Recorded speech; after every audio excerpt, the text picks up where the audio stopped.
I would ask the court to inquire from the state, if this is truly an ongoing investigation, when is it going to come to a head? Today, tomorrow, or in the middle of this trial? And how come you have not pursued, when you file a memorandum of law, saying that Ms. Liberty must, regardless of what Mr. Demmons wants, regardless of what the defense team wants, must get off this case? I don't know how they can do this. So I'm asking Your Honor to not only compel Detective Luna, because we agreed to recess the depo, to answer questions about her participation, but also to produce that affidavit forthwith. That's basically it. May I have a moment? All right, so you have that, which is clear that they're trying to kick off Raven Liberty. I'm not convinced she's a freaking ace like that, but they are. And then you find out some more stuff. Check this out. Position, just like the Hill case, where we dealt with a confidential informant in an ongoing investigation. What we didn't know actually came out during the depo is that she was a training officer when and one of her associates actually ended up writing the report. She didn't write any reports. We actually didn't even know she was on scene until she came into the depot and informed us that she was there. She didn't take any active role in it, but she was the supervisor, or she was the FTO for one of the officers. And I think at that point we listed her as an A witness because we realized she was on scene. Man. It's a crazy day. Y'all know, longer video ahead. So sit back, enjoy the ride. I'm going to just do some cut-ins and then get to the end, and we'll get it going by that way. Let's go. Because we don't even know the nature of the total conflict, other than an allegation that they executed a warrant on Miss Liberty's account. That's all we know. Nothing else. I want to interrupt your argument, but I thought I also ordered the state to turn over everything that was obtained as a result of the search. You did, but they did not give us all. And it's my fault that I didn't file an additional motion. They only gave us one phone line. 2 phones. There were 4 accounts listed, and they only gave us 2 accounts. And what I should have done, or what we all should have done, is file a motion to compel the other 2 accounts. Okay? But that's the bottom line.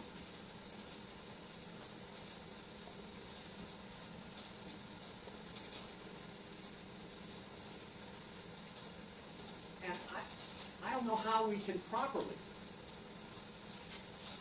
defend Mr. Demmons on the evidence of tampering with the witness, solicitation, conspiracy to tamper, when we don't know all the facts.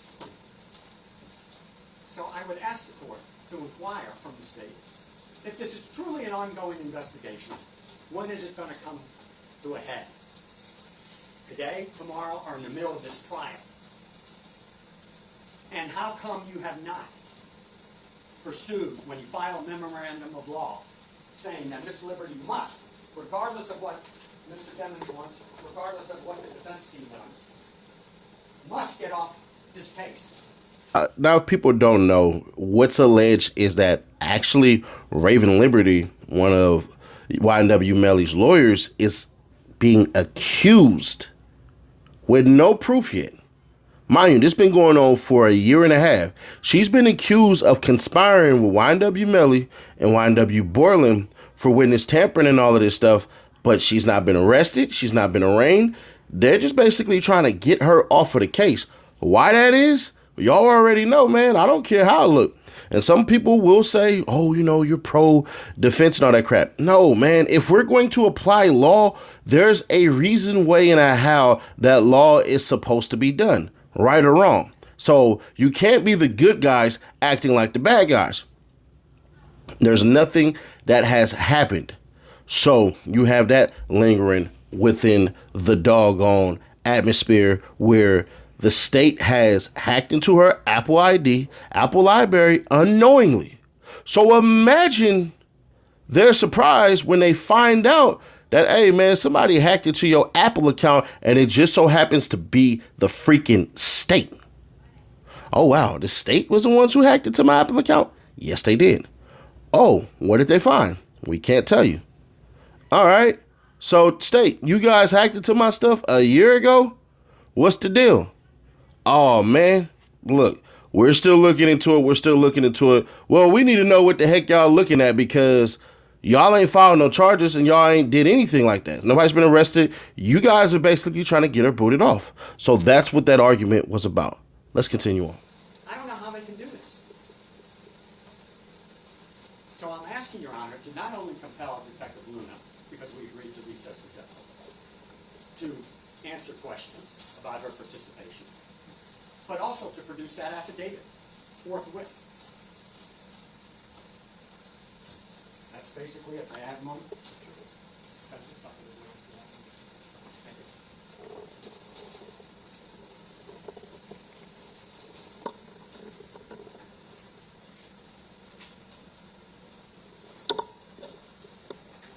The brains of the operation have wanted me to emphasize the fact that they basically ignored your order.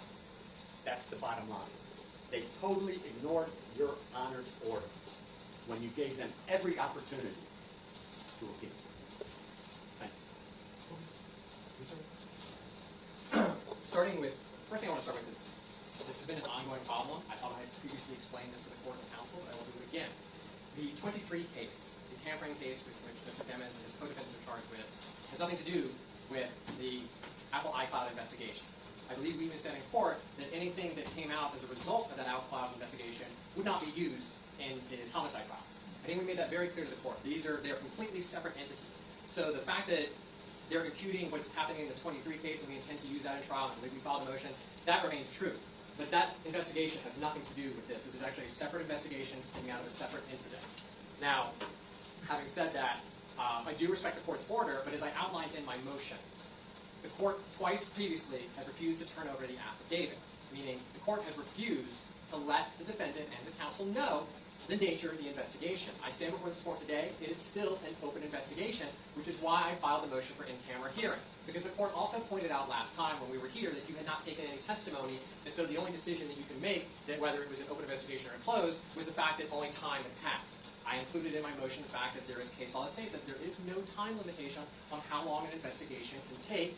They take as long as they take. I'm sure the court's aware that investigations involving like embezzlement and other crimes take longer other than like a simple delivery case.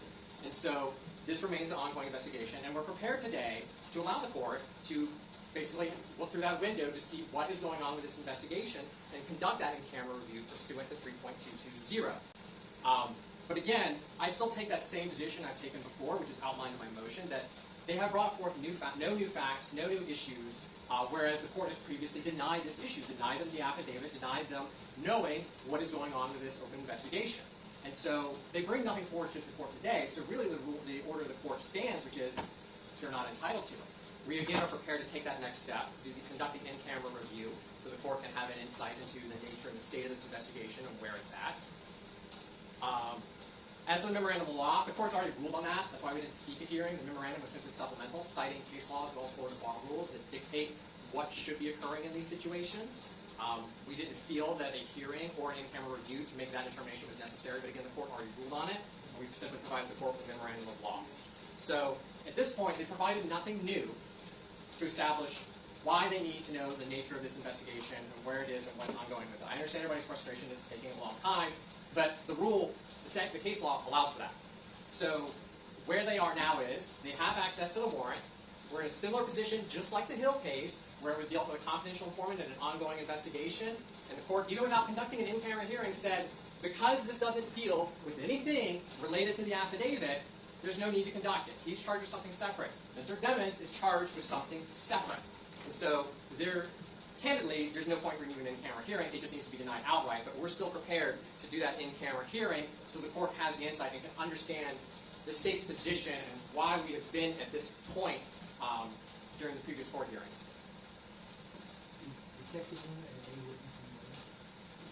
She was not listed originally.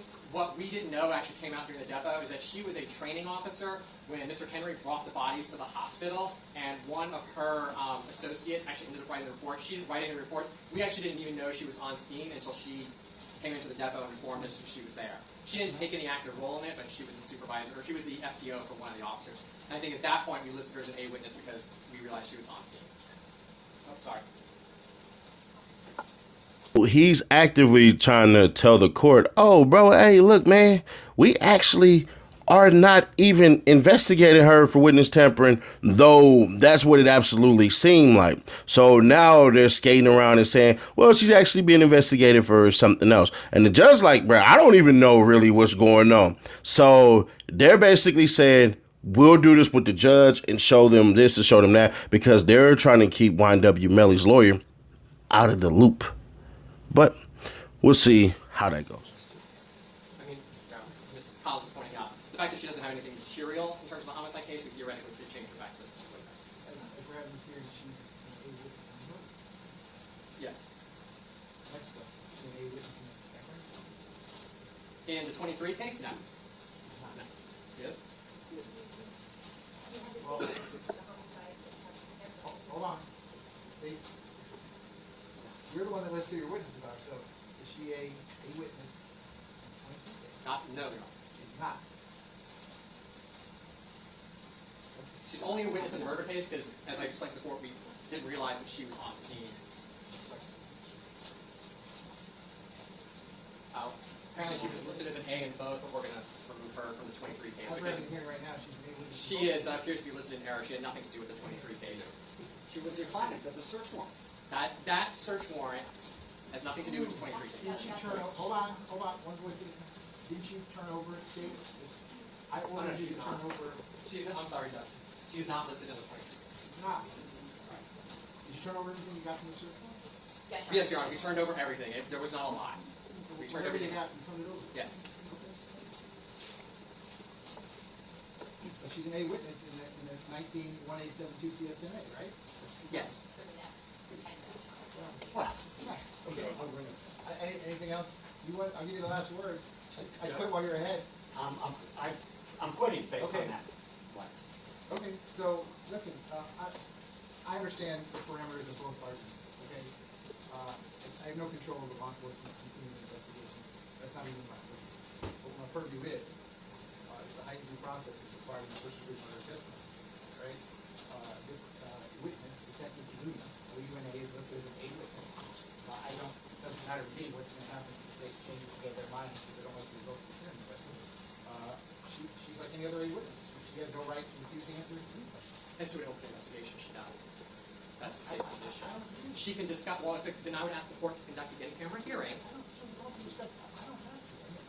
Actually, I believe under 3.22, I think the rule says the court needs to. I probably should choose my words carefully here, but I don't really understand what frequency we are. This is a death penalty. And Judge, the heightened due... No, now it's my turn to talk. The whole purpose of this is for him to decide, and by the way, I agree with there is a conflict, obviously. And I don't agree with it. I don't get to decide who Mr. Demons gets to decide. If one of Mr. Demons' lawyers is not following the professional rules as required by the Florida Bar, that would be an issue between that person and the Florida Bar. As far as the death penalty case, based on all of the very current Florida Supreme Court case law that I have cited on multiple occasions, it's his decision. Even if there's a conflict. If he says, Judge, I want her to be my lawyer, she gets to be the lawyer. And if he says, Judge, I don't want her to be my lawyer, then she's not going to be my lawyer. That's why I had a discussion with him about this back in February. That's his decision. The reason that I had all these, the search warrant and the results of what they got from the search warrant turned over, none of this should be new information. It's all coming from Miss Liberty. At least that's what's been represented to me, so she knows what's in it. So she can sit down with her client and tell her what's in it, and he can decide. So to that extent, the entire purpose of all of this was to make sure Mr. Demons had the correct material in front of him to make a decision. He still has to make that decision. It's not news that it's rapidly disappearing at this point. But the bottom line is, this is an easy call today because she's an A witness. So A witnesses have to answer questions. Okay? That's it. So respectfully, over the state's objection, over the state's cited case law, over everything, you charged her with a crime. She's an A witness. She's an A witness. She has to come to the depot and answer questions just like any other witness. So if your motion to compel is granted, just answer whatever questions you want. So I'll enter a separate order regarding that. If the motion to compel Detective Christina Luna to answer questions, that's granted. Judge Fine got it right. He got it right. It should have been granted. And the reason why it should be granted from common sense.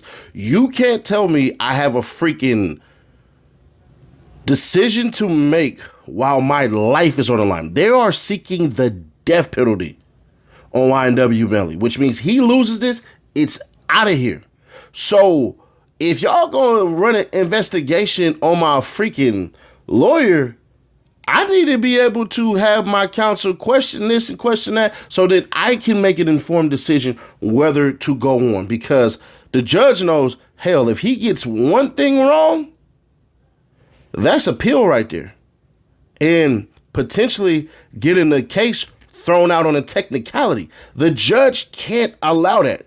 So it is what it is. The state sitting up here trying to fight this, to me, is just stupid. It just is. Why would you fight this? Honestly.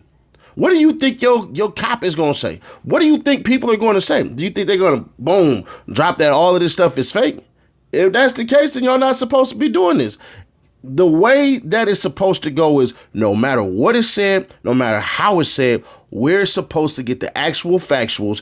And once we do, it is what it is. It shouldn't matter who's questioning it, whether it's the defense or prosecution. The evidence is the evidence, and it's supposed to be clear no matter what, under any type of scrutiny. So there you go. Let's continue on forward. And then the defense motion to compel the affidavit prepared by Detective Grin. Number one, I thought I already saw that. No, you only saw the warrant. I don't think you've ever seen the actual affidavit, which is the probable So cause. I guess I'll defer on this one. Today I'll enter a separate order today. I'll give you 5 days to give me a copy of the affidavit. Let me look at it. I'll follow the same procedure that I did before. And then turn it over. You're all going to be fighting about this. It's 250 jurors are lining up outside the door there. So Just so I can use your time. That's how you're going to use So just so I can be clear, because we're going to provide a form with the affidavit. That's not an issue. The question that becomes is, should the court say, no, we're not turning over the affidavit, but we're taking the deposition of Detective Luna, which concerns materials contained in that affidavit, the court's not ordering it turned over. In the state's view, she can still refuse to answer those questions because it will go to that ongoing investigation. Sorry, I understand what your position is. Listen, who decided to charge him with attempted murder? Who did that? The 23? Did they do that? Yes, no. No, I mean, no, but I understand where the court's going. Who did that? Law enforcement did that, right? Yes. And the state did that. Yes. Okay. So you all decided, for someone who's already facing capital charges, let's open up a new case. Let's charge him with a new crime, which could land him in prison for the rest of his life. So you're confined with rules of discovery. I don't know what to tell you. You could have done all this the day after his murder trial was over. You could have done all this. You chose to do it when you chose to do it. So be it. No, not the 20. So the court's clear, for the record. The 23 case has nothing to do with this Apple iCloud affidavit or with what Detective Luna potentially testified to in terms of her work in this new investigation. They have nothing to do with each other.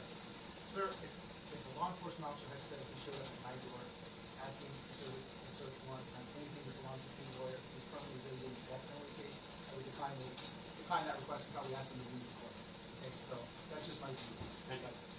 So those are the orders as to that. Okay? So I guess I'll get it, I'll look at it, and I'll enter a separate order as I did in January based on whatever. Yes, sir. Last one.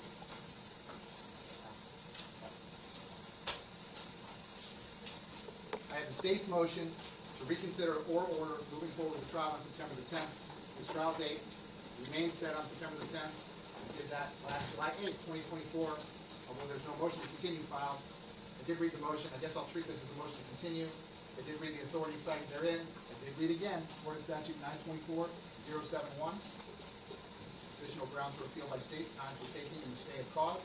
I likewise again reviewed the omnibus order on defendant's motion to suppress 1 through 13, which was entered by Judge Murphy on December the 20th, 2023. I also reviewed the order from Judge Murphy denying the defendant's motion to set aside stay, and order granting the defendant's motion to modify the stay to allow discovery to proceed. That's entered May 2nd, 2024. I likewise reviewed a Florida Supreme Court case called Mitchell v. State, 911, 7-2, 1211. It's a Supreme Court case, September 2005, regarding the serious constitutional issues that are implicated if the state were to be automatically entitled to stay the effect of the decision adverse to the state in criminal proceedings. So, understanding that I've already looked at all of that, state, anything else that you would want to tell me in support of your motion?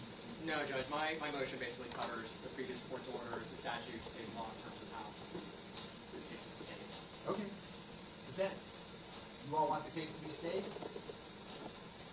The state says it's stayed, so do you agree with their motion? Or do you not agree with it? Can we have one moment? Sure.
Yes, sir.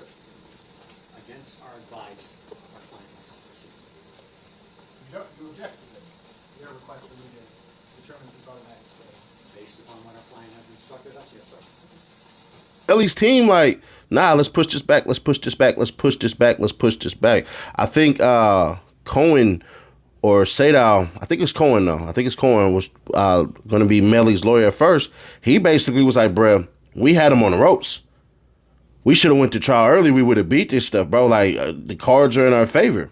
That's why speedy trial typically works out best for the defendant. Some of y'all may disagree, and that's cool. From what we've seen over here, nah, to be fair. So Melly basically like, nah, let's go. And I agree with him. It don't seem like the state has it all together with what they're trying to do. They're trying to say, oh, Miss Liberty, she was supposed to be a part of this witness tampering. Oh, now she's not. We're actually trying to see if she violated some type of ethical code to basically get her disbarred or suspended. That's the road that they're playing. But it shouldn't take no doggone 18 months. And the fact that that dude said, oh, well, you know, law says that we can open up an investigation and let it go as long as we want. Yeah, all right. But on forward, simplify. Okay, so let me make the record crystal clear on this one issue. I am aware that 924-071 calls for an automatic stay while the state is appealing some orders they want to appeal. In this particular case, Mr. Dennis is charged not to appeal. So, state enhanced fees, and I'm going to ask that. Judge Murphy entered this motion to suppress, which is the subject of the appeal. He entered this order on December 20th, 2023. That was 568. And in that order, he says at the end, the court has not been moved to consider the suppression of specific evidence. It is up to the party to inform the court as to what specific evidence falls within the suppression order and what specific evidence is admissible pursuant to that order. When we were here on the defendant's renewed motion for bond on May 6th, 65 days, I asked you all, had you gotten together and figured out what specific evidence falls within the suppression order? I'm going to guess that hasn't happened. No, Judge, I made the proffer to the court last time as to what that evidence would be. It was basically penalty phase, for lack of a better term. No, they were aggravators. They go to membership in a gang. There are things that the jury would have to find before going into penalty. Not aggravated as to death, but Right. aggravated as to gang offense, Your Honor. That was charged. He was charged in committing the murder for the further to the gang, which is an aggravator in terms of the guilt. Something that they would have to find by way of interrogatory. Yes. Yes. Objection, that's not true. That's not correct. You all don't agree on it. No, what you just said, we do not agree on. Here is, Have you all done what Judge Murphy orders you to do in 2023? It is up to the party to inform the court as to what specific evidence falls within the suppression order and what specific evidence is admissible pursuant to this order. may I answer the question this way? At that time, the state appealed it all, which stayed everything. And so, at this point, the law on whether or not Judge Murphy was right or not is all up at the court, and it's stayed. We can't determine that in a stayed case. It's stayed. You can't talk to the state and decide what this applies to. I just argued what I have to argue, Judge. You're saying it's stayed for only one purpose, but not. The answer is we are stayed and unable to do so. You don't even know what evidence the order is after. No, I believe we do, and I think that's on appeal at the fourth. But during a stayed case, we cannot do those things. And that's why it hasn't been done. Not because we haven't wanted to. They appealed it. It stayed. Unfortunately, to also remind the court, the defense did cross appeal, so even stuff that would remain in is also potentially can now be excluded should the court rule the defendant. And that's still pending before the fourth. But you don't agree with their request. You want to go forward. That's what you just told me. The client wants to go forward. That's what he said. Judge, if I can clarify something, our position. The order that Judge Murphy entered kind of does not make sense. No offense to Judge Murphy, I love his rulings. But the order doesn't make sense because he did not suppress evidence. He suppressed evidence based upon a time frame. So everything before a certain date and everything after a certain date was suppressed. So I do not even understand how we could comply with that part of the order because it's everything between those dates. You can sit down and maybe make up a list. Figure everything out. Happy to do so. Take us 5 Well, minutes. It would take more than 5 minutes, but it can be done. It's easy. Well, again, and Judge Murphy did this a lot longer than me, but that's what he ordered you to do, 568 pages. Which, That's what he ordered you to do. He didn't ask you to do it. He ordered you to. fair enough. And I brought that up 2 months ago. Has anyone bothered to do this? And your colleagues tell me he can't even do that. He's not allowed. Well, I just want You to do point, what I'm pointing out to the court is, it is just a time frame. It's not an individual piece of Yeah, evidence. I understand that. In a typical motion to suppress, we're going to suppress the firearm that was found in the trunk of the car, or we're going to suppress the statement from the defendant. And usually at the end of an order granting a motion to suppress, it says, here is the evidence to suppress. But he didn't do that. And I'll And tell I you don't what, have the benefit of sitting next to him when he went through all of this, so that's why he ordered you all to and all say we what would it do, is. and all we would be doing is reciting his order. Quite candidly. Who's arguing at the fourth? This really has nothing to do with the debate. Who's arguing? So what if their first question is, what evidence are we talking? Everything from this date to that date. What date is that? I will have that. It's not in here. This Am I remember? It's in the I'm not order. making this up. It's in the order, Judge. It's in the order. There are time frames in the order. I was able to. I was able I to. know, but I don't know what all the evidence is. I don't know what all the exhibits are. How would I know that? That is, You all know that. I don't know that. that is part of the problem that we haven't even gotten to some of the motions. When we're talking about over 2 million Instagram lines, nothing is delineated that I am suppressing line 1,287,000. All we have is a time frame, and everything within that time frame is suppressed, not anything specific. I don't know what the state's trying to introduce.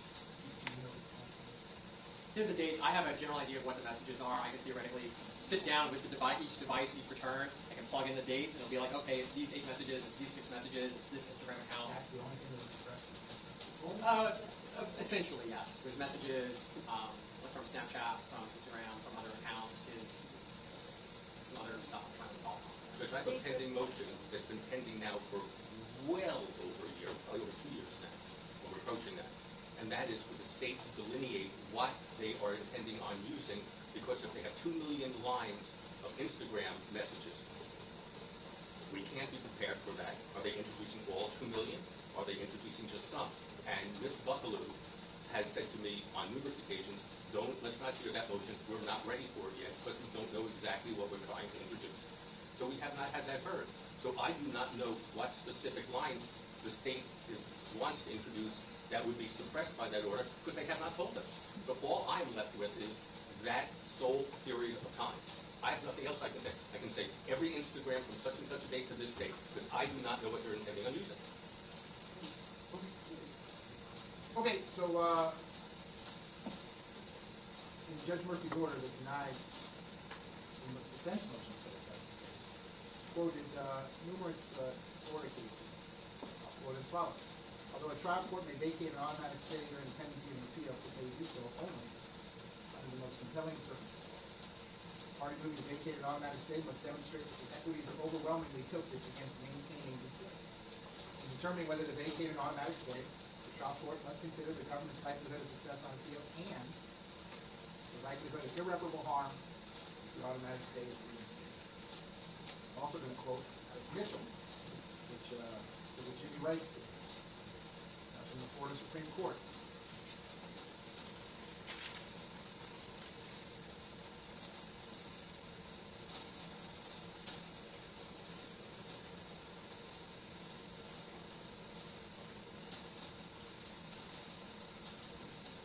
Ordinarily, there are two principal considerations that courts must take into account when deciding whether to vacate a stay.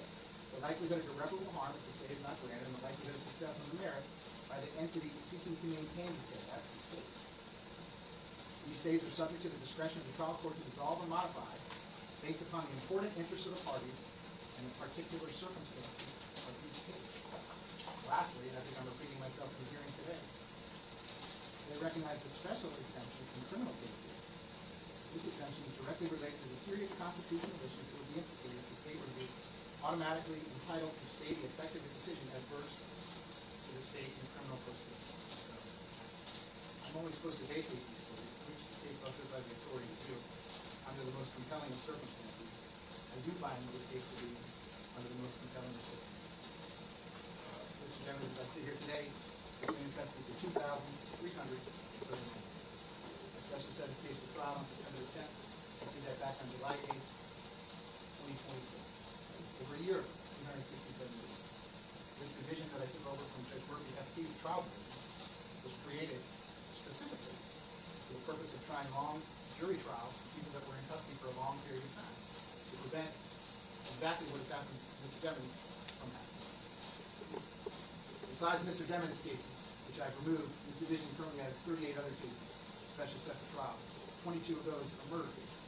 Numerous of those are death penalty cases.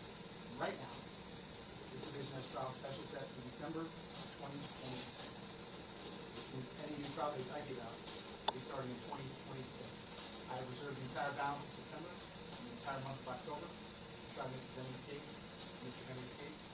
So if the defense doesn't object over the state's objection, we are going to go forward on September 10th. The state's motion to reconsider oral order moving forward with the September 10th, 2025 trial date is going to be denied. I will enter the appropriate written order.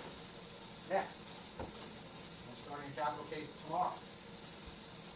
The only thing that's going to interfere with the September 10th date is if we happen to be in penalty proceedings in that case. I don't know if that's going to happen.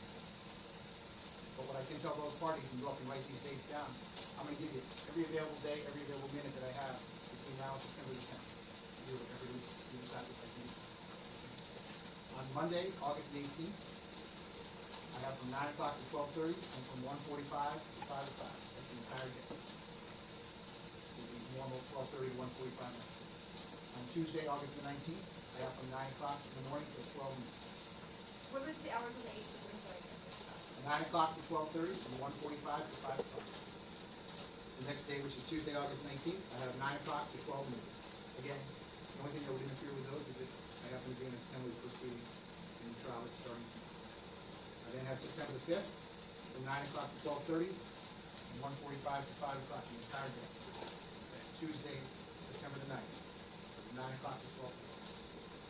So the grand total of those dates and times that I just told you is 20 hours. I'm not going to set anything else. I'm going to leave those 20 hours available to the parties. You may use them as you see fit, or you may not use them at all. I don't know what else to do. Except make myself available. Okay, so let's see, otherwise we'll be in recess until tomorrow, which is Thursday, July the 10th, at 8:45 a.m.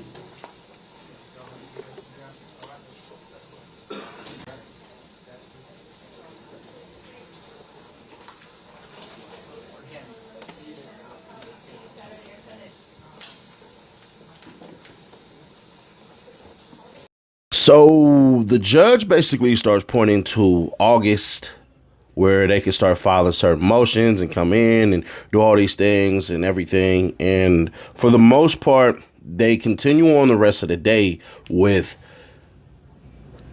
asking the judge certain things to suppress, more in-camera meetings with the judge, and that's pretty much it. So they're talking about suppressing stuff. They're talking about Raven Liberty's freaking in-camera investigators being on and all this stuff and everything like that. And it is what it is on that part. Now, what should you take away from this, though, is the question. YNW Melly's ready, bro. I believe he's in solitary confinement, ain't been around nobody, anything like that, can't talk to people, can't do certain things because he's had his phone privileges revoked. So the only individuals that he's able to talk to are his counsel. And for the most part, he's handling it with a lot of grace. Like, Youngin is actually handling this fairly freaking well for the situation. Now, some people will say, well, what do you expect? And to that, I'd say, I ain't got no answer for you. But I still want to point out his demeanor. Does this mean that he's going to win? No. But does that mean during the trial that he's able to keep a stale face, a poker face, a face that, bruh, you don't want people to know what you think and you want to always keep the illusion and allure that you're innocent? Then yeah. And if you believe he's guilty, then you believe that. If you believe he's innocent, then you believe that.